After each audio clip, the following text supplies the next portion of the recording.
Hi மக்களே, இன்றைக்கி நம்ம செடி வைக்க போகிறோம். ரோஸ் செடி. அதுக்கு குழி தோண்டுதோம். எவ்வளோ பெரிய குழி பார்த்தீங்களா?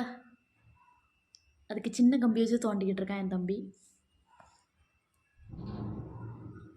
சரிங்க, குழி தோண்டி முடிச்சதுக்கப்புறம் செடியில் உள்ள கவரை வெட்டிட்டு செடியை வச்சிடலாம். கையிட்டே பிச்சு போட்டுடலாங்க.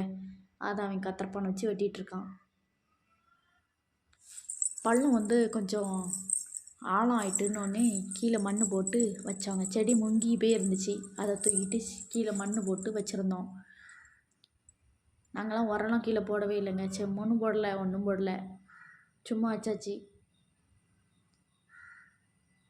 அதுக்கப்புறம் மண் அள்ளி நல்லா போட்டு மூடுறதுக்கு ஸ்டார்ட் பண்ணியாச்சுங்க. ரொம்ப நேரமும் மூடிக்கிட்டு இருக்கான். பக்கத்தில் இருக்கிற அந்த செடி தான் ஓமவல்லி செடிங்க.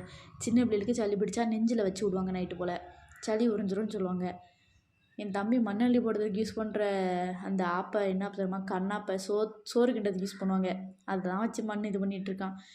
தண்ணி ஊக்கி பாத்தி கட்டி போட்டாச்சுங்க தண்ணி ஊற்றுறதுக்காக. என் தம்பி கையில் எந்த செடி வச்சாலும் நல்லா வளருங்க. அதனால் எங்கள் வீட்டில் எதுனாலுமே அவன் தான் வைப்பாங்க. அதுக்கப்புறம் எங்கள் அப்பா கிழங்கு குழிக்கு போய் கிழங்கும் டவுன் கொட்டையும் பறிச்சுட்டு வந்திருந்தாங்க. அதையும் வெட்டி சாப்பிட்டோங்க. கிழங்கு டவுன் கொட்டை ரொம்ப அழகாக டேஸ்ட்டாக இருந்துச்சுங்க.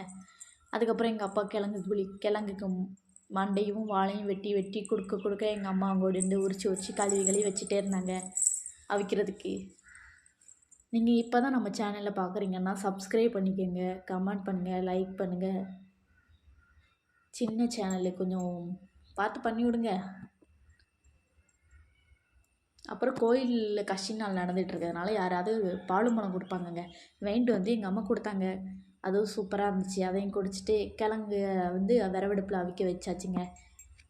அதுக்கப்புறம் வெந்ததுக்கப்புறம் எடுத்து சாப்பிட்டோன்னா நல்லா இருக்குங்க. ஒரு வருஷத்துக்கு அப்புறம் உள்ள கிழங்குன்னா நல்லா டேஸ்ட்டாக இருக்குங்க. பாருங்கள், நல்லா கிழங்கு வெந்திருக்கு, நல்லா டேஸ்ட்டாகவும் இருக்குது, நல்லா இனிச்சு கிடக்குங்க இந்த மாதிரி கிழங்குலாம். சரி, தேங்க்யூ.